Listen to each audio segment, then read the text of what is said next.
Hello and welcome to program report card. मैं हूं अलीना फारूक शेख और सबसे पहले तो हम अफसोस करना चाहते हैं कराची से लाहौर जाने वाली एक कोस्टर को हादसा पेश आया है। वो शाह हुसैन एक्सप्रेस है, एक ट्रेन जिसकी जद में आ गई और इसके नतीजे में कई सिख यात्री जो कि लाहौर जा रहे थे उनकी जानें ज़ाय हो गई। बहुत ही अफसोसनाक वाक़या और हम चाहते हैं कि वज़ीर रेलवे इसके ऊपर तहकीकात करें। इससे मुतालिक आपको अपडेट भी रखेंगे।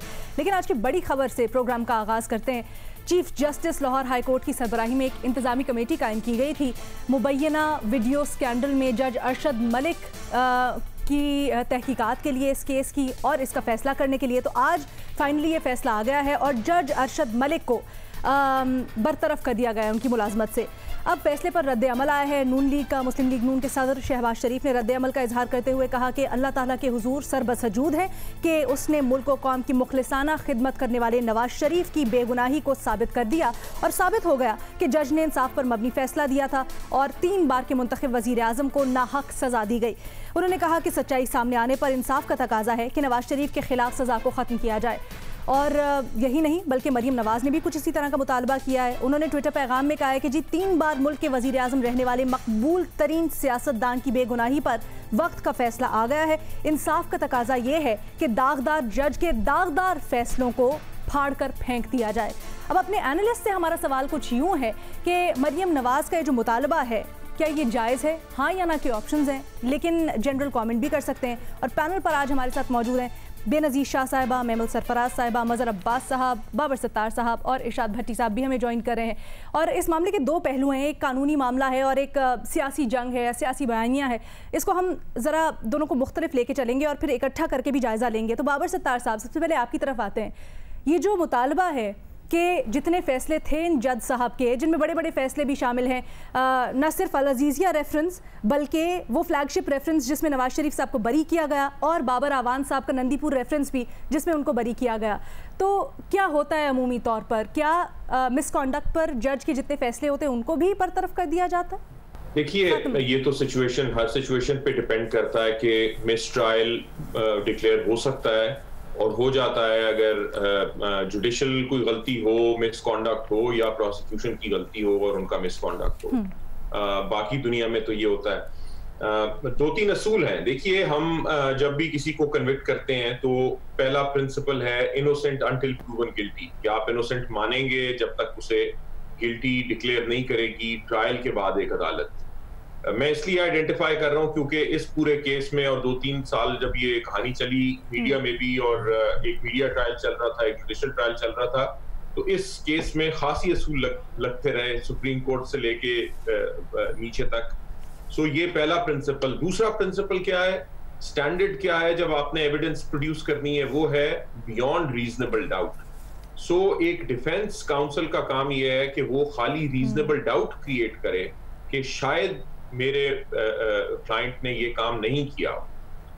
सो ये जो सवाल अब उठ रहा है, ये इस पे जाहिर है एक मुकदमे के अंदर मिसकॉन्डक्ट किया जज ने, जो ये इनिशिएट हुई इन्वेस्टिगेशन वो नवाज शरीफ साहब के मुकदमे से रिलेटेड थी और उसी के अंदर उनके ऊपर इल्जामात हैं कि वो मिले।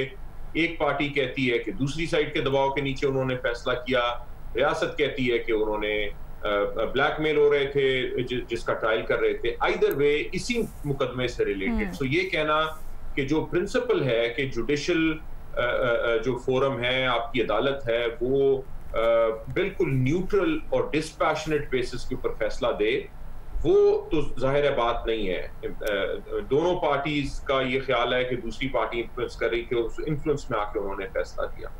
फिर हमारा एक आर्टिकल 13 है कॉन्स्टिट्यूशन का, जो फिर डबल जेप्रिडी की। इसमें बहस क्या होगी? बहस ये होगी कि अगर मिसट्रायल हो जाता है, जज साहब ने एक फैसला दे दिया, अगर आप ये समझते हैं कि वो वर्डिक्ट अनसेफ क्यों?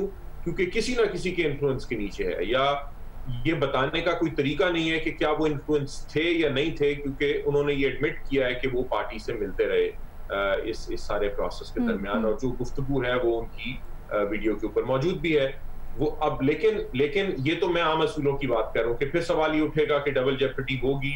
डबल जेप्रिडी का मतलब ये है कि एक शख्स को 2 दफा आप एक ही चीज के अंदर ना ट्राई कर सकते हैं ना सजा दे सकते हैं।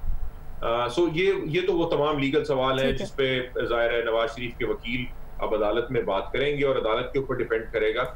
लेकिन हमारे तरफ जो असूल हैं वो थोड़े से डिफरेंट तरीके से अप्लाई होते रहे, और हमने ये देखा कि जब ये मसला उठा भी तो ये सुप्रीम कोर्ट तक गया, और उस वक्त खोसा साहब चीफ जस्टिस थे, उन्होंने एक जजमेंट भी इसके ऊपर दी, और उसमें कम से कम जो जजमेंट आप पढ़ें उससे नजर आता है कि सुप्रीम कोर्ट ने बहुत मुश्किल बना दिया है कि वो जो वीडियो कॉन्वर्सेशन है वो इस ट्रायल के अंदर या अपील के अंदर इस्तेमाल की जा सके। जो उसका उस वीडियो को प्रोड्यूस करने का तरीका है वो इतना मुश्किल कर दिया गया है जिससे लगता है कि शायद इम्पॉसिबल हो, नियर इम्पॉसिबल हो कि उसे आप इस्तेमाल कर सकें। तो इसकी एक तो लीगली ये जाहिर है, ये जब से ये पैनामा केस स्टार्ट हुआ सुप्रीम कोर्ट ने कैसे प्रोसीड किया, हम भी इसके ऊपर बात करते रहे हैं, लेकिन हिस्ट्री भी इसके ऊपर एक अपना वर्डिक्ट दे रही कि क्या क्या एक नॉर्मल प्रैक्टिसेस लीगल और जुडिशल हैं जो इस केस में फॉलो नहीं की गई, और उसी की आखिरी कड़ी तो नहीं कहूंगा क्योंकि ये तो प्रोसेस चल रहा है, पता नहीं कहां तक जाती है बात, लेकिन उसकी एक कड़ी जरूर वो सुप्रीम कोर्ट का फैसला भी है जो इस मिसकॉन्डक्ट इतनी बड़ी चीज सामने आने के बावजूद सुप्रीम कोर्ट ने ये कहा कि ये इस तरह से पेश किया जाए इस सारी रिकॉर्डिंग को। सो लेट्स जस्ट सी कि क्या होता है। लेकिन एक आखिरी में बात कहना चाहता हूँ, ओलिवर वेंडल होम्स ने एक बात कही थी जो तकरीबन लीगल मैक्सिम बन चुका हुआ है कि great cases like hard cases make bad law, कि जहां पे कॉन्सिक्वेंसेस फैसलों के बहुत बड़े हों, हो सकता है कि वहां पे लीगल प्रिंसिपल्स बड़े सिंपल भी हों, लेकिन वहां पे आम तौर पे जो कानून सेट होता है या जो जूरिस्प्रूडेंस निकलती है वो खराब होती है। बेशक वो भुट्टो साहब का केस हो और इस तरह के बड़े कॉन्सिक्वेंशियल केसेस हों जहाँ पे हुकूमतों को फारिग किया गया, ये केस है, इसमें हम अच्छा ये जो आप सियासी इम्प्लिकेशंस की बात कर रहे हैं ना बाबर साहब, ये लेके चलते हैं इरशाद भट्टी साहब की जानिब, क्योंकि शहजाद अकबर साहब का भी भट्टी साहब इसके ऊपर ट्वीट आया है और वो कहते हैं कि एक किरदार को तो ठीक है बरतरफ कर दिया गया, लेकिन दूसरा किरदार मरियम नवाज साहिबा हैं जिन्होंने ये वीडियो इस्तेमाल करके अपील पे असरअंदाज होने की कोशिश की, और साथ ही साथ बाय द वे करके उन्होंने लिखा है कि जज साहब को शाहिद खाकान अब्बासी ने लगाया था। देखिए ये ठीक है कि जज साहब को मुस्लिम लीग नून की हुकूमत में शाहिद खाकान अब्बासी साहब ने लगाया था, लेकिन ये हुआ ये कि इस्लामाबाद हाई कोर्ट ने जब ये इनकी वीडियो आई तो इन्होंने काम करने से इनको रोक दिया, और चूंकि ये लाहौर से आए थे डेपुटेशन पे, लाहौर भेज दिया।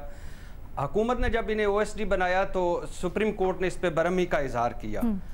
उसके बाद फिर ये लाहौर हाई कोर्ट की इंतज़ामी कमेटी का ये फैसला आज आया है। Chief justice Lahore high court की सरबराही में 7 रुकनी इंतज़ामी कमेटी है। ये फैसला है जज के मिसकंडक्ट का फैसला, जिसमें जज साहब ने बताया कि मुल्तान में इनकी गैर अखलाकी वीडियो बनी थी। जब इत्तेसाद अदालत के जब जज लगने के बाद, फैसला देने के बाद, ये मुलज़म पार्टी से या मुजरम पार्टी से मिलते रहे, इनकी मज़ीद वीडियोस बनी। सऊदी अरब में हुसैन नवाज से मिले, सब आफरें, दबाव और धमकियाँ।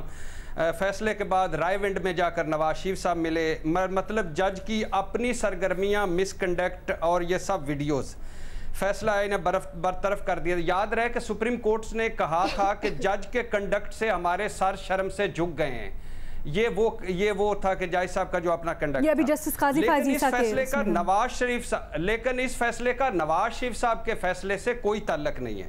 पहली बात तो ये मैं समझता हूँ कि जज साहब ने जो फ्लैगशिप में बरी किया वो भी फैसला मशकूक है, और जो अल अजीजिया में कम सज़ा दी, जो सबूत थे वो फ्लैगशिप में बरी नहीं हो सकते थे, अल अजीजिया में कम सज़ा दी। खैर, कल मरियम साहिबा ने कहा था कि जब ये वीडियो कॉन्फ्रेंस हुई और उसमें शहबाज शरीफ साहब, मरियम नवाज साहिबा, बाकी सारे लीगी बैठे थे, और फिर उसके बाद उन्होंने कहा कि ये वीडियो आने के बाद नवाज शरीफ इखलाकी तौर पर बरी हो गए, और वो तस्वीर लगाकर भी नवाज शरीफ साहब की आई थी, और वो सारा भी हुआ था।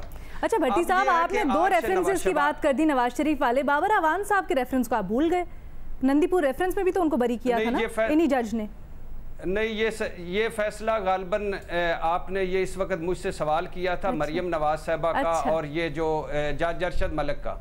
तो फिर आप उसी पे स्टिक करेंगे? तो उस पे मैं कह चुका हूं कि ये उस पे तो मैं कई मरतबा कह चुका हूं कि जुल्फी बुखारी साहब को क्लीन चिट के बुलाए बगैर दे दिया, बाबर साहब का दोबारा चलना चाहिए, वो तो कई मरतबा बात कर चुके हैं। अच्छा, आज शहबाज शरीफ साहब ने कहा है कि बरी कर दे नवाज शरीफ साहब को। ये बात घुमाने के मास्टर हैं, कमाल बात घुमाते हैं। हालांकि कल सब जब इनके सामने वीडियो आई, इन्होंने प्रेस कॉन्फ्रेंस खड़काई, तहलका मचाया, पूरी कौम को बताया। उसके बाद ये वीडियो का जब FIA ने इंक्वायरी शुरू की कि ये वीडियो बताएं कि असल है कि नकल है, क्या है, उसमें शहबाज शरीफ और मुकर गए, कहते हैं मुझे तो पता ही नहीं, जो पता है मरियम नवाज़ को पता है। बाकी लीगी भी मुकर गए, हमें कुछ नहीं पता। मरियम नवाज साहबा ने कहा कि जो पता है वो नासिर भट्ट को पता है। वीडियो बनाई नासिर भट्ट ने, वीडियो लाई नासिर भट्ट ने, वीडियो चलाई नासिर भट्ट ने, वीडियो दिखाई नासिर भट्ट ने, वीडियो सुनाई नासिर भट्ट ने, वीडियो समझाई नासिर भट्ट ने। और वो नासिर भट्ट साहब किधर हैं? वो लंदन में हैं। अब बात यह है कि सुप्रीम कोर्ट कह चुकी है कि मियां साहब को रिलीफ मिल सकता है अगर ये वीडियो ये लेकर चले जाएं आला अदलिया में, लाहौर इस्लामाबाद हाई कोर्ट में चले जाएं या सुप्रीम कोर्ट में चले जाएं और वहां जाएं तो इनको रिलीफ मिल सकता है। फैसले पे रिव्यू हो सकता है, ट्रायल दोबारा हो सकता है या मुकम्मल बरी हो सकता है, ये अदालत का फैसला है।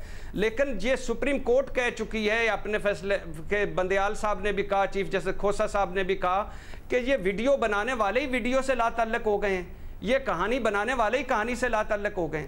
तो बात यह है कि जज तो अपने मिसकंडक्ट पे घर चला गया, अब सेकंड मरला है कि प्लीज अल्लाह के नाम पे जल्दी से ले जाएं वीडियो आला अदालत अदलिया में, इस्लामाबाद हाई कोर्ट में या सुप्रीम कोर्ट में, और नवाज शरीफ साहब को बरी करवा दें या दोबारा ट्रायल चलवा दें। इस तरह ट्विटर पर आप शुक्राने के नफल जितने भी पढ़ लें, बात नहीं बनेगी और बात घुमाने से बात नहीं बनेगी। ठीक है, महमल भट्टी साहब कहते हैं बात घुमाई जा रही है, ट्विटर पे बयानबाजी से कुछ नहीं चलेगा, आप मुत्तफिक है?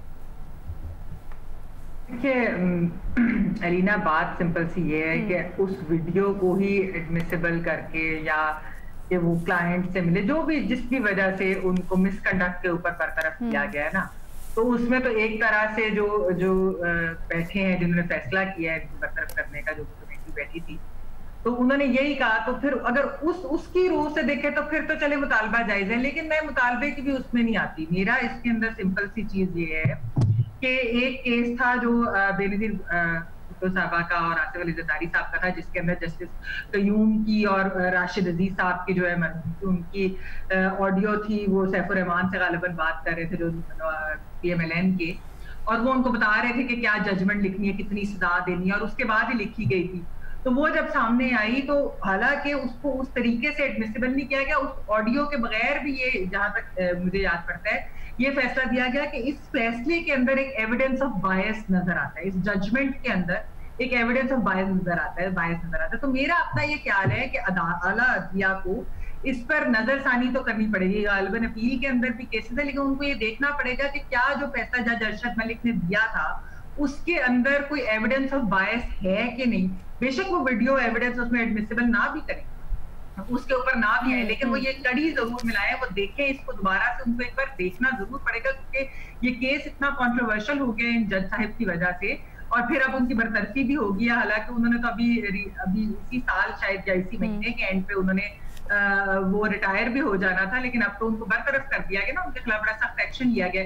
तो मेरे ख्याल में उसकी वजह से भी इनको वैसे भी नजरसानी करनी पड़ेगी। अपील और वो बात लगी वीडियो एविडेंस बेशक ना भी एडमिसिबल हो, ये तो बाबर ने जिस तरह पहले भी क्लैरिफाई किया, वो इतना मुश्किल कर दिया गया कि वो ना भी हो, इवन देन इनको रिव्यू जरूर इसका करना पड़ेगा, फिर उसके बाद वो डिसाइड करे। आला अदलिया का फैसला ही है ये, तो हम तो नहीं इस पे बैठ के कह सकते कि वो करेंगे या नहीं करेंगे, ठीक है, सही अपना फैसला क्या करें। मज़हर अब्बास साहब से पूछते हैं। मज़हर साहब, हुस्न इत्तफाक कहिए, आज सुहेल वड़ायत साहब का रिटायर्ड जस्टिस एजाज चौधरी के साथ एक इंटरव्यू की क्लिप बड़ी वायरल हो रही है पनामा केस से मुतल्लिक, उसमें बड़े हैरान कर उन्होंने इंकशाफात किए हैं। आज ही पनामा केस से रिलेटेड है ये नवाज शरीफ साहब का फैसला अल अज़ीज़िया रेफरेंस में, वो भी सामने आ जाता है और इसमें जो इंकशाफात हुए थे, तो कैसे देखते हैं आप?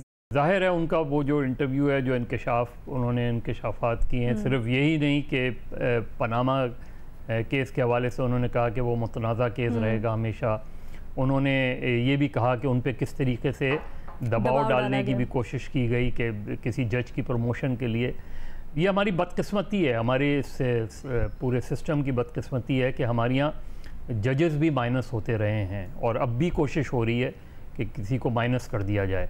तो हमारे यहाँ ये माइनस फार्मूला सिर्फ सियासत में ही नहीं रहता, हमारे यहाँ माइनस फार्मूला जुडिशरी में भी रहा है। माइनस फार्मूला देखिए, जब आप इंसाफ के ऐसे मनसब पे बैठे होते हैं कि जहां ज़रा सी भी आपके कैरेक्टर के ऊपर सवाल उठ जाए तो ये हो नहीं सकता कि आपके किए हुए फैसलों को मनोअन तस्लीम कर लिया जाए।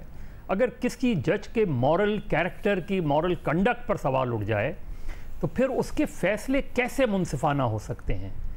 इसलिए कि ये फिर आपको देखना पड़ेगा, इसके डीप रूट हो सकता है कि जहां वीडियोस नहीं बनी हों वहां भी इस जज के कंडक्ट ऐसे ही रहे हों, क्योंकि जब आपने किसी एक जगह एक के एविडेंसेस, एक का प्रूफ आपके पास आ गया है तो उसके पूरे कैरेक्टर के ऊपर एक सवाल उठ गया है कि अगर वो इस केस में ये कर सकता है तो किसी और केस में भी किया होगा उसने।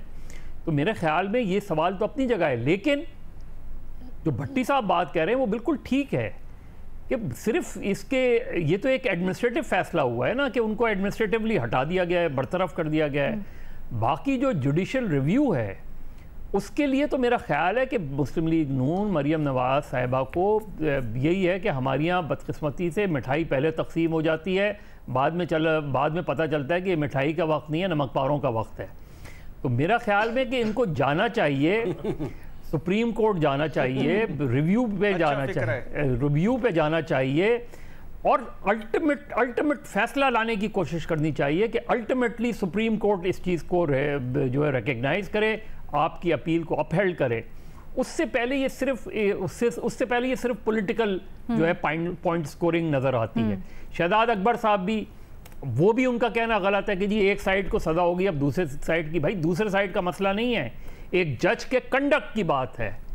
इसमें मैंने जज को अप्रोच किया या किसी और ने अप्रोच किया, जज ने अपने जो मनसब से नाइंसाफ़ी की है और पूरी जुडिशरी पे जो है वो बदनुमा दाग बन के वो सामने आए हैं।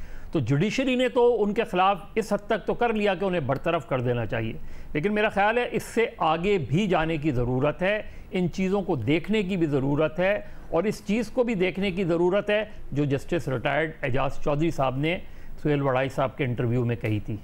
ठीक है, ये जो जुडिशल रिव्यू वाला पॉइंट है बाबर सत्तार साहब से बाद में क्लियर करूँगी। बेनज़ीर शाह साहब, आपका कॉमेंट पहले चाहूँगी। पहले तो मेरा अभी नमक पारे खाने का दिल चाह रहा है, लेकिन जहाँ तक ये केस की बात और जहाँ तक ये केस की बात है, देखिए डिसमिस तो किया, ये तो बहुत अच्छा फैसला है, क्योंकि जब पिछले साल उनको सस्पेंड किया गया था तो जो सुप्रीम कोर्ट का ऑर्डर आया था उसमें बड़े सख्त अल्फाज इस्तेमाल किए गए थे जज अरशद मलिक के ख़िलाफ़ और उनके कॉन्डक्ट के बारे में। बल्कि उनसे जब ट्रायल हो रहा था तो तब उनसे ये पूछा भी गया था कि ये वीडियो जिससे आपको ब्लैकमेल किया जा रहा है ये कोई 2002 में रिकॉर्ड हुई थी, तब से आपको ब्लैकमेल किया जा रहा है, आप एक दफ़ा आपने बात नहीं की इसके बारे में, आप चुप क्यों रहे। उनसे ये भी पूछा गया था कि जिस शख्स को आपने कन्विक्ट किया उसकी फैमिली से, उसके ख़ानदान से आप बाद में मिलने क्यों गए। तो ये बहुत से सवाल थे जिसके बाद उनको वैसे तो अदालत में नहीं बैठना चाहिए था। लेकिन जहाँ तक ये बात है कि ये केस का अब क्या होगा, इसका सवाल मेरे ख्याल से लीना सिर्फ और सिर्फ मुस्लिम लीग नून ही दे सकती है कि अब वो इस केस को आगे लेके कैसे चलेंगे या वो इस केस को आगे कैसे चलाएंगे। लेकिन मैं यहाँ पे एक ये बात ज़रूर कहूँगी, लेकिन अगर हम सियासी स्टांस की बात करें तो आपको क्या सवाल ये है, नहीं ये मैं बात पहले बिल्कुल आप कंप्लीट करें। ये एक बहुत बड़ा सवाल ये है कि हम अपने जस्टिस सिस्टम को ठीक करने के लिए क्या कर रहे हैं। और मैं ये इसलिए पूछ रही हूँ क्योंकि पिछले हफ्ते एक केस आया था, बहुत शॉकिंग केस था। मोहम्मद इकबाल एक शख्स थे, 22 साल जेल में वो रहे हैं, on death row. He was only, मतलब सिर्फ 17 साल उनकी उम्र थी जब उनको गिरफ्तार करके कत्ल के इल्ज़ाम में जेल में बंद कर दिया, टॉर्चर किया और 22 साल जेल में रखा ऑन डेथ रो। और अब पिछले हफ्ते उनको रिहा किया गया और जब किया गया तो लाहौर हाई कोर्ट ने कहा और माना कि आपके साथ जो हुआ वो गलत हुआ।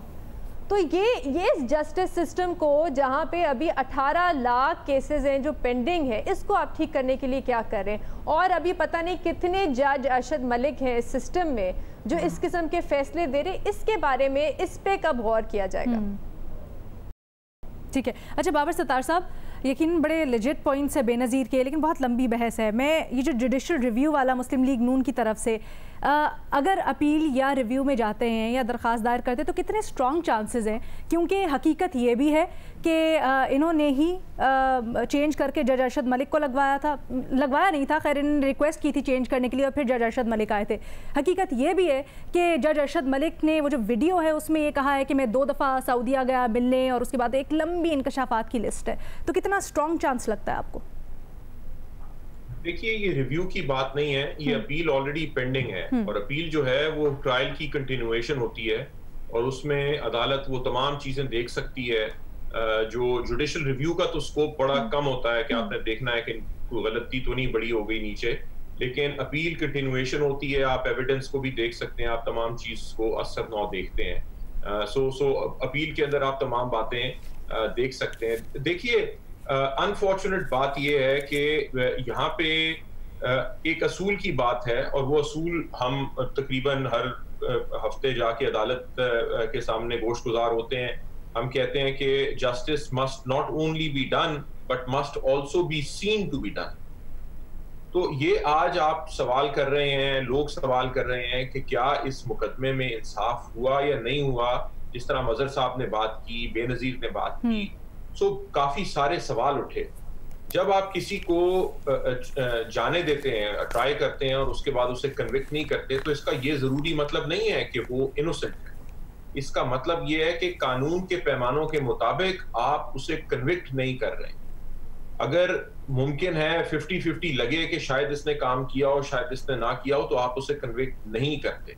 ये हमारा जस्टिस सिस्टम है। क्यों नहीं करते? क्योंकि आप ये कहते हैं कि एक बेगुनाह की, और ये हमारे ज़ाहिर मजहब की भी रूह यही है कि एक बेगुनाह की कन्विक्शन अगर आप 50 लोगों को छोड़ दें तो उससे ज्यादा बुरी बात है कि आप एक बेगुनाह को कन्विक्ट करें। और हमने तो देखा है सुप्रीम कोर्ट में कोसा साहब के ही फैसले थे कि एक शख्स को, 2 लोगों को उन्होंने बरी किया जिन्हें टांग भी दिया था रियासत ने। तो यानी हमारा जस्टिस सिस्टम सेफ नहीं है। इस कॉन्टेक्स्ट के अंदर अगर डिबेट हो तो वो एक बिल्कुल डिफरेंट पैमाने पे जाती है। लेकिन अगर चूंकि कुछ मुकदमे सियासी भी होते हैं, सो यहाँ पे तो एक मीडिया ट्रायल भी हुआ, एक साथ जुडिशल ट्रायल भी हो रहा था। बहुत सारे हम लोगों में से बहुत सारे लोग थे जो पहले से फैसला कर चुके थे कि नवाज शरीफ को कन्विक्ट होना चाहिए, क्योंकि वो खुद ही कन्विंस्ड हैं। उन्होंने अपनी अदालत लगाई और वो कन्विंस्ड थे कि नवाज शरीफ को ने ये बहुत बुरे काम किए हैं। सो लोगों ने साइड्स पिक की हुई हैं, लेकिन अदालत का काम साइड्स पिक करना नहीं है। अदालत जब फैसला दे तो उसमें शफाफियत नजर आनी चाहिए। अनफॉर्चुनेटली इस पूरे मुकदमे में वो नहीं नजर आई। अनफॉर्चुनेटली वो सुप्रीम कोर्ट से स्टार्ट हुई कहानी, जहां पे एक प्राइम मिनिस्टर को आपने फारिग कर दिया। मैं पहले फैसले की बात कर रहा हूं। उन्होंने कहा कि हमें सादिक और अमीन नहीं लगते क्योंकि हमें लग रहा है कि हमारे साथ सच नहीं बोल रहे। इस बेसिस पे फिर उसके बाद JIT बनी। सो एक पूरी तफसील है इसकी, इसके ऊपर किताबें लिखी जाएंगी। लेकिन जो शफाफियत का पैमाना आप एक्सपेक्ट करते हैं जस्टिस सिस्टम से, और जजों का काम अल्लाह वाला काम है, यानी इंसाफ देना, इंसाफ करना कोई आसान काम तो नहीं है। ये तो खुदा ने अपने लिए चीजें रखी हुई हैं, और जमीन के ऊपर जजेस खुदा के बिहाफ पे कर रहे हैं कि आप अपने पीयर्स को जज करते हैं, उन्हें सजाएं देते हैं, उन्हें फांसियां देते हैं। तो इसके लिए पैमाना बहुत बड़ा पैमाना है। इसका ये मतलब नहीं है कि लेकिन हम तो सारे जज हैं आजकल। सो ठीक है बाबर सत्तार साहब, मैंने ब्रेक पे जाना है। भट्टी साहब, क्विकली आपसे एक कमेंट चाहूंगी। सियासी जो अदालत है उसके लिए आपको क्या लगता है, on the face of it जो नून लीग का बयानिया था उसको तकवीयत मिली है इस फैसले से? नहीं, मैं नहीं समझता तकवीयत मिली है। ये बात घुमाने, झूठ बोलने और झूठ पे झूठ बोलने के बड़े मास्टर हैं। सिंपल सी बात है, एक आम आदमी को भी ये बात समझ आती है कि जज के अपने कंडक्ट की सजा मिल गई। अब आपका मकाम है कि आप अपने वालिद मोहतरम को, अपने भाईजान को रिलीफ दिलवाएं जाके अदालतों में।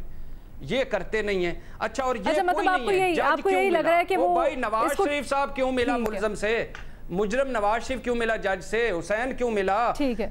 जनाब स्पीकर, सुप्रीम कोर्ट में जालसाजी, कतरी खत, trust deed, Calibri font, Hasan Hussain main गवाह थे, किधर गए? वो कोई नहीं बात बड़ी साहब, आप बहुत पीछे जा रहे हैं। मैं सिर्फ इस वाले फैसले के ऊपर कह रही थी बस। ठीक है, अब हमने एक छोटी सी ब्रेक लेनी है। बाकी आपका तज्जिया क्या कह रहे हैं? सॉरी, भट्टी साहब को जज लगाना चाहिए। से जुड़ा हुआ है ये फैसला, कैसे हो सकता है?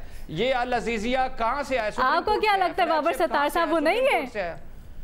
रिपोर्ट कार्ड के जज है ना, भट्टी साहब ही है। बस हम एक छोटी सी ब्रेक ले रहे हैं। और बाबर साहब तो हम एक छोटी सी ब्रेक के बाद वापस आएंगे और भट्टी साहब का बाकी तज्जिया हम दूसरे सवाल के साथ सुनेंगे।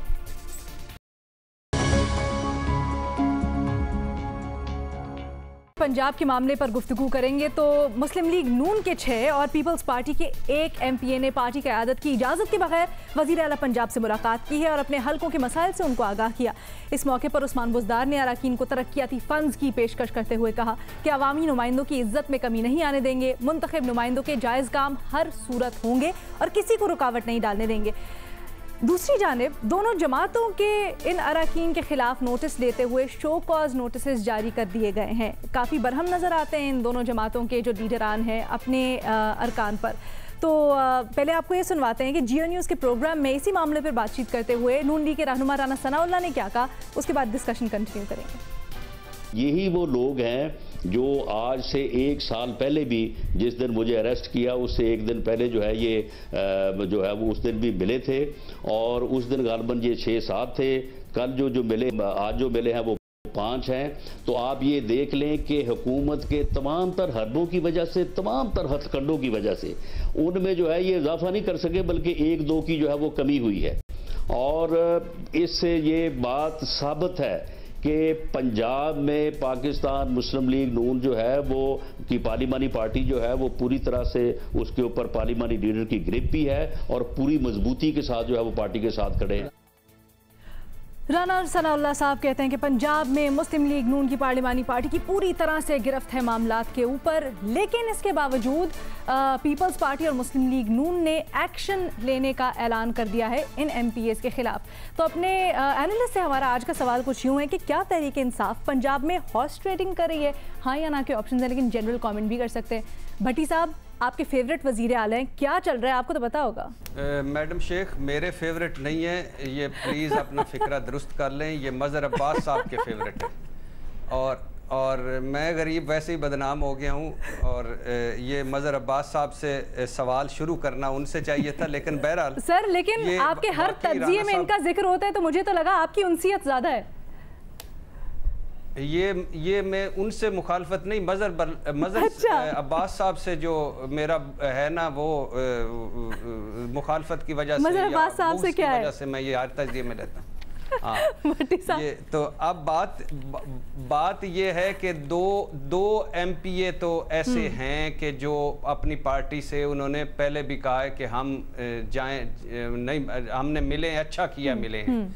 ये वही हैं उनमें से जो बनी गाला में इमरान खान साहब से मिले थे। और बाकी जो हैं उन्होंने कहा था हम हलकों से, अपने हलकों के फंड्स और उनके लिए तरक्याती डेवलपमेंट फंड्स के लिए मिले थे। अब वज़ीर आला उस्मान, सवाल ये है, वज़ीर आला उस्मान बुज़दार मुस्लिम लीग नून तोड़ेंगे यानी ना करें ना, यानी वज़ीर आला उस्मान बुज़दार से मिलकर लीगी अपनी जमात छोड़ देंगे ना करें ना, क्यों वसीम अकरम प्लस है वो, और वो भी इस वक्त जब तहरीक इंसाफ हुकूमत अपनी गवर्नेंस परफॉर्मेंस मसाइल में घिरी हुई है, जब तहरीक इंसाफ की अपनी सफ़ों में इत्तेहाद नहीं, जब -1 फार्मूलों की बातें हो रही हैं और जब यानी -1 पे भी बड़ा खूबसूरत है कि एक मरतबा जब उन्होंने इमरान खान साहब ने कहा ना नवाज शरीफ साहब का कि -1 कर दें, तो नवाज शरीफ साहब ने गिला किया कि ये देखें ये जमहूरियत कुछ हमला आवर हैं जो -1 करवाते हैं, मुझे -1 करवा रहे हैं, ये जमहूरियत है। और एक मरतबा जब इमरान खान ने कहा ना जरदारी साहब को -1 कर दें तो पार्टी हो सकता है ठीक हो जाए, तो बिलावल साहब ने उस वक्त कहा कि देखिए कैसी बात करते हैं कि मेरे नाना को भी -1 किया, मेरी वालदा को भी -1 किया, आप जरदारी साहब को -1 कर रहे हैं। तो आज खैर से सारे इसी पर हैं कि -1 कर लें। सर मुझे नहीं लगता कि एक तो उस्मान बुज़दार साहब में ये सलाहियत है कि वो लीगियों को तोड़ सकें, हार्स ट्रेडिंग कर सकें या करवा सकें। दूसरा वो जैसे आपने बताया कि इनमें से कुछ वही थे जो बनी गाला में मिले थे, 2-3 के अलावा बाकी सारे अपनी जमातों से उनका ताल्लुक है और वो हैं, और वो अंदर खाने खबर ये है कि पूछ कर मिले हैं। ऊपर से ये हवाई फायरिंग है, ये हवाई फायरिंग है और ये सारा काम है तरक्याती फंड्स का, पोस्टिंग का, तबादलों का, थाने कचहरी सियासत का। पंजाब की सियासत चलती इस पर है। 22 माह हो गए हैं हल्के वालों का दबाव भी होता है कि ये मेहरबानी करें, कुछ ये काम कर दें, ये कर दें, ये कर दें। तो ये पूछ कर मिले हैं ये दो के अलावा। हाँ, एक बात है, अगर पंजाब के वज़ीर आला परवेज़ इलाही होते और वो तोड़ने की कोशिश करते तो कोई समझ आती, कुछ संजीदगी होती, क्योंकि एक मुस्लिम लीग नून को कोई अगर कोई तोड़ है तो वो पंजाब में परवेज़ इलाही है, बाकी सारे ये ऐसे ही है, ये कोई नहीं है। एक दो के अलावा बाकी सारे आहिस्ता आहिस्ता वापस चले जाएंगे। ये सारे फंड्स पोस्टिंग प्रॉब्लम का सकते हैं। उस्मान बुज़दार साहब को इस मामले में ना घसीटे ना बदनाम करें। ठीक है, मेमल भट्टी साहब कहते हैं आप कहाँ से साजिशी थेरीज निकाल के ला रहे? वजीर आला है, अपने MPS से मिला है, उनको हल्कों में काम के लिए फंड्स दे दिए, क्या हो गया? देखिए अलीना, बात यह है कि हॉर्स ट्रेडिंग होती थी 90s की, जब सियासत होती थी तो उस वक्त बहुत ओपनली भी होती थी, बिहाइंड द सीन भी होती थी, पैसे दे दिए जाते थे। असल मसला यह है कि PTI एक ऐसी जमात है जो पॉलिटिकल एथिक्स का प्रचार करती है। आपको पता है कि इन्होंने उन सेनेटर्स को भी उस वक्त निकाला जो खैबर पख्तूनख्वा में जिन्होंने अपने वोट बेचे थे। तो ये इखलाकी जवाब इसका नहीं बनता था कि ये दूसरे MPs को इस तरीके से मिल रहे हैं। बेशक उन्होंने अपनी पार्टीज को बताया हो या ना हो, वो एक अलग बात है, लेकिन पार्टीज तो खैर कह रही है कि हम एक्शन लेंगे। फिर एक और चीज है कि PTI सबसे ज्यादा बात करती है करप्शन, कि हम करप्शन के खिलाफ जो है हम अपना जिहाद करें। अब जब CM जब लोगों को मिलते हैं और वो अपनी स्वाबदीद से कि डेवलपमेंट फंड जो मुझे खुश करेगा या जिसके साथ मैं खुश हूं उनको दूंगा, तो ये एक्चुअली सियासी करप्शन की बुनियाद असल में तो डेवलपमेंट फंड है। इनका इस्तेमाल करना, इनको इन्फ्लुएंस करना पॉलिटिकल लॉयल्टीज को के लिए, अगर नून लीग के कोई वोट लेने हो, शायद बजट के वोट लेने हो, कोई और चीजें, कोई भी इसका उस पे, ये बिल्कुल वो जिस तरह कॉलोनियल जमाने में ब्रिटिश करते थे ना, घोड़ी पाल मुरब्बे दे देते थे, तो ये बिल्कुल डेवलपमेंट फंड्स ना वो घोड़ी पाल मुरब्बे ही हैं कि जो स्टेट की पैट्रोनाज है टू अफेक्ट पॉलिटिकल लॉयल्टीज या वोट, जो भी इस तरह की चीजें। तो मेरे ख्याल में ये अगर इस तरह से कर रहे हैं तो फिर ये PTI को इसके ऊपर नजरसानी जरूर करनी चाहिए कि फिर करप्शन का जो इतना वो बात। हाँ, क्योंकि वजीर आज़म ने भी कुछ ही दिन पहले कहा है, ये वजीर आला को खुसूसन उन्होंने जितने भी चीफ मिनिस्टर्स हैं उनको मुखातिब करते हुए। मज़हर अब्बास साहब, आपको क्या लगता है, जैसे महमल कह रही है, वाकई में कोई डेवलपमेंट फंड्स की मद में ये अपनी तरफ खींचने का एक तरीका? अच्छा, हमारी सियासत जो है वो 12 मसाले की चार्ट है। अच्छा, आप ये अगर जितनी तीनों पार्टियां देख लें और इनमें बहुत से MNAs MPs हैं, मेरी समझ में नहीं आता यार, ये कल तक तो पीपल्स पार्टी के बयानिए की हिमायत कर रहे थे, आज एकदम जो है तहरीक इंसाफ के बयानिए की, कल मुस्लिम लीग नून के बयानिए की। पिछले 1 साल से, जो राना सनाउल्लाह साहब कह रहे थे, पिछले 1 साल से मुस्लिम लीग नून ने इनके खिलाफ क्या कार्रवाई की? यानी जब ये आखिरी बार मिले थे उस बात को 1 साल हो गया, आपकी पार्टी में वो आज भी मौजूद हैं। तो इसका मतलब ये है कि हमारे यहाँ बदकिस्मती से सियासी जमातों में हॉर्स ट्रेडिंग कोई मैटर नहीं करती। कल आप चले जाएं, आपकी ज़रूरत अगर ये हो जाए कि मुझे सेनेटर की ज़रूरत है, मुझे MNA की ज़रूरत है, मुझे MPA की ज़रूरत है, मैं हर चीज़ भूल जाऊँगा, उसूल ज़ाब्ता ये सब चीज़ें भूल जाऊँगा। इस मुल्क में उसूली सियासत कम होती है, वसूली सियासत ज़्यादा होती है, कि अगर आप कुछ वसूल हो रहा है तो वही आपका उसूल बन जाता है। और यही हमने देखा है उसमें। यानी एक साहब जो थे, उन्होंने के वो गवर्नर थे, उनके बारे में ये इत्तला थी कि उन्होंने 1990 में जब बेनज़ीर भुट्टो की गवर्नमेंट डिज़ोल्व हुई, उन्होंने चार्जशीट तैयार की थी, और उसके कोई 1-1.5 साल बाद मैंने देखा कि वही साहब जो है वो पीपल्स पार्टी में दोबारा शमूलियत इख्तियार कर रहे थे। और ये सवाल मैंने उस वक्त मोहतरमा बेनज़ीर भुट्टो से किया था कि इन साहब ने तो आपके ख़िलाफ़ चार्जशीट की थी। तो मोहतरमा ने कहा कि देखें ना, उस बात पे ये आज शर्मिंदा हैं इस चीज़ पे। तो हमारे यहाँ उसूली सियासत नहीं होती, हमारे यहाँ वसूली सियासत होती है। ये मिल लिए देखेंगे क्या कार्रवाई क्या होनी है, आप फारिग करें इन सबको। क्यों नहीं फारिग करती मुस्लिम लीग पीपल्स पार्टी? फारिग करे गज़नफ़र अब्बास को, क्यों नहीं करती? मुस्लिम लीग नून फारिग करें इन तीनों को, अब तक इन चारों को अब तक क्यों नहीं किया आपने उसमें? दूसरी एक और नहीं, एक इम्पॉर्टेंट बात, और ये मैं स्पीकर पंजाब असेंबली से पूछना चाहता हूँ कि चौधरी निसार अली खान पिछले 22 महीने से MPA हैं, लेकिन आज तक उन्होंने MPA का ओथ नहीं लिया। तो वो सीट उस हलके का क्या कसूर है जिस हलके के वो MPA मुंतखब हुए हैं लेकिन ओथ नहीं लिया। और अगर बाबर साहब से ये पूछा जाए कि इसकी लीगल प्रपोजिशन क्या होती है कि चले आप MPA बन गए हैं और नहीं आ रहे तो समझ में आता है आपने दरखास्तें भेज दी तो वो हो गई, जब MPA का ओथ ही नहीं लिया है तो वो सीट बिल्कुल जो है वो वेकेंट जा रही है। ठीक है बेनज़ीर, पहले भी इसी तरह MPA से बासपोर्स हुई थी पिछली दफ़ा, लेकिन ये कहा गया था MPS की तरफ से कि भाई हमारा वज़ीर आला है, हमारे हल्के में अगर कोई काम है उसके लिए फंड्स है तो हम तो उसी से रुजू करेंगे ना। देखिए अलीना, मैं भी उसको हॉर्स ट्रेडिंग नहीं कहूँगी, इसलिए क्योंकि जब पिछले साल वज़ीर आज़म से ये मिलने गए थे और यही MPAs गए थे, मुस्लिम लीग नून के एक पीपल्स पार्टी के थे, तो तब मेरी उनसे बात हुई थी और तब उन्होंने मुझे कहा था कि हमारे हलके में कोई मसले मसाइल हैं जिसकी वजह से हम वज़ीर आज़म के पास गए हैं, PTI पावर में है, उनकी हुकूमत है, तो हम उनके पास नहीं जाएंगे तो और किसके पास जाएंगे। अच्छा, तब मैंने उनसे पूछा था कि आपने हमजा शहबाज से क्यों नहीं बात की, वो आपके वाइस प्रेसिडेंट हैं पार्टी के, आपने राना सनाउल्लाह से क्यों नहीं बात की, आपने शहबाज शरीफ से क्यों नहीं बात की। तो उन्होंने कहा देखिए हमजा शहबाज जो है वो मिलते नहीं हैं, उनके अपने मसले हैं, उनका नैब का केस चल रहा है, राना सनाउल्लाह फ़ोन नहीं हमारा उठाते, तो इसलिए हमें वज़ीर आज़म के पास जाना पड़ा। अच्छा, अब ये वज़ीर आला के पास गए। देखिए मेरे ख़्याल से ये सब MPAs, MNAs भी जो अब PTI में आप सुन रही हैं नाराज़ MNA हैं, वो शोर मचा रहे हैं, ये सब इलेक्शन मोड में है। 2 साल गुजर गए, अब ये अगले इलेक्शन का सोच रहे हैं और ये सोच रहे हैं कि हमने अगर अगला इलेक्शन जीतना है तो कुछ तो हल्के में दिखाना पड़ेगा कि कोई काम किया हुआ है, तो कुछ उसके लिए अब ये कभी वज़ीर आला के पास जा रहे हैं तो कभी वज़ीर आज़म के पास जा रहे हैं। जहाँ तक एक्शन की बात है, पिछले साल भी राना सनाउल्लाह साहब, मरियम औरंगज़ेब, इन सब ने कहा था कि हम इनके खिलाफ एक्शन लेंगे, इनको पार्टी से निकाल दिया जाएगा, लेकिन एक्शन नहीं लिया गया क्योंकि ये जीते हुए MPA हैं। जीते हुए MPAs को इतने आराम से आप नहीं निकाल सकते पार्टी से। आपने भी तो अगला इलेक्शन जीतना है पंजाब में, तो आप इनको तो नाराज़ नहीं कर सकते, ना ही आप इनको पार्टी से निकालेंगे। तो मेरा नहीं ख्याल है इनके खिलाफ कोई एक्शन लिया जाएगा। ठीक है जी, इस डिस्कशन को हम कंटिन्यू करेंगे एक छोटी सी ब्रेक के बाद। हम पंजाब के मामलात की बात कर रहे हैं और जो तरक्याती फ़ंड्स दिए जा रहे हैं, पेशकश की गई है वज़ीर आला पंजाब की जानिब से जो पीपल्स पार्टी और नून लीग के रहनुमाओं को, उसके ऊपर हो रहा है कि क्या ये हॉर्स ट्रेडिंग है, हाँ या नहीं, के ऑप्शंस हैं। कमेंट बाबर सत्तार साहब, एक तो इस सवाल पे जवाब, दूसरा जो मज़हर अब्बास साहब ने चौधरी निसार वाला पॉइंट उठाया है, अगर मैं सही हूँ और याददाश्त मेरी सही है तो कुछ केस भी शायद चल रहा था चौधरी निसार साहब की वोट टेकिंग के ऊपर।